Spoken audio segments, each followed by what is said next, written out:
साल 2027 के अगर चुनावी मैदान में अपर्णा यादव उतरती हैं तो क्या वह जीत हासिल कर पाएंगी? क्योंकि समाजवादी पार्टी से अलग हुई और सपा के साथ जिस तरीके से उनका कोर वोट बैंक चलता है, खासकर पीडीए समीकरण की जो बात इस समय अखिलेश यादव कर रहे हैं, यादव वोट बैंक जिस तरीके से मजबूती से उनका साथ देता है, तो क्या बीजेपी के साथ रहकर अपर्णा यादव अगर टिकट पा भी लेती हैं तो क्या जीत पाएंगी? देखिए, कहा जा रहा है राजनीतिक विश्लेषकों के द्वारा कि जिस तरीके से अपर्णा बीजेपी में शामिल हुई थी, हाल फिलहाल में कुछ चुनाव भी बीते, उसमें एक बात सबने ये नोटिस करी कि ना तो अपर्णा यादव अखिलेश, डिंपल, शिवपाल या परिवार के किसी अन्य सदस्य जो किसी बड़ी सीटों पर शिरकत करते उनके खिलाफ कोई बयानबाजी करती हैं, और ना ही अखिलेश, शिवपाल, डिंपल या रामगोपाल यादव अपर्णा यादव को लेकर सीधा टारगेट करते हैं। यानी ये बात स्पष्ट है कि अगर कोई बड़ी खास सीट हुई जो सपा का गढ़ रहेगा, सपा का किला रहेगा, तो उसको बचाने के लिए तो सपाई जो है उतरेंगे, यानी परिवार उतरेगा। लेकिन बयानबाजी उस स्तर की नहीं हो सकती है जो स्तर कई बार हम देखते हैं कि कुछ नेता पार कर देते हैं। इसीलिए कहा जा रहा है कि अपर्णा यादव जीतेंगी या हारेंगी, उनकी किस्मत उनके हाथ में है।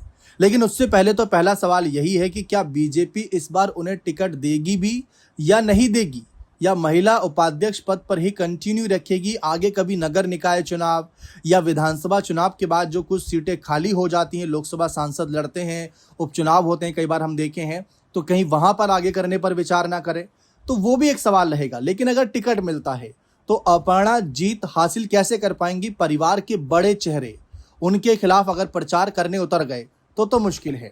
लेकिन अगर प्रचार करने भी आए और सीधे तौर पर टारगेट नहीं करा या प्रचार करने से दूरी बना ली, तो हो सकता है राजनीतिक समीकरण बदल जाए। बिहार में हमने देखा था कि तेज प्रताप अलग हुए, तेजस्वी अलग हुए। लालू यादव ने फैसला लेकर तेज प्रताप को पार्टी से बाहर कर दिया 6 साल के लिए। तेज प्रताप ने अपनी पार्टी बनाई जेजेडी, तो पार्टी के बैनर तले चुनाव लड़े लेकिन हार गए। दिलचस्प बात यह थी कि जिस सीट से तेजस्वी लड़े उस सीट पर तेज प्रताप ने जाकर प्रचार किया, जिस सीट पर तेज प्रताप लड़े वहां से तेजस्वी ने प्रचार किया। दोनों सगे भाई एक दूसरे के खिलाफ प्रचार कर रहे थे। वहीं हम झारखंड में देखें तो जहां से हेमंत सोरेन जो राज्य की मुख्यमंत्री हैं, उनकी बड़ी भाभी जहां से बीजेपी के सिंबल पर चुनाव लड़ी, वहां पर जेएमएम के बाकी नेताओं ने प्रचार किया, लेकिन बयानबाजी इस कदर नहीं की जिससे ये लगे कि परिवार में मतभेद है या एक दूसरे की आंतरिक पोल खोल रहे हैं। तो ये फैसला अगर होता है कल को कि अखिलेश, शिवपाल, डिंपल अपर्णा के खिलाफ उतने हमलावर नहीं होंगे, या जिस सीट पर वो उतरेंगी वहां से किसी अन्य स्टार प्रचारक को आगे कर दिया जाएगा, तो हो सकता है कि अपर्णा की जीत आसान हो जाए या अपर्णा जीत सकती हैं।